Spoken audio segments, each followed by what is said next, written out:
మరి లోకల్లో ఎన్ని రంగులున్నాయి? అవి ఎలా ఉంటాయి?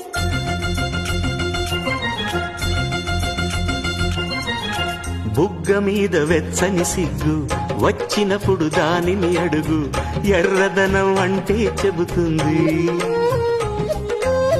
పెదవి కొమ్మ పూసిన పువ్వు అందమైన నీ చిరునవ్వు, తెల్ల రంగు అట్టా ఉంటుంది. నీలో నిలువున్న పులకలు రేగిన వేళ నువ్వే పచ్చని పైరువు అవుతావమ్మా.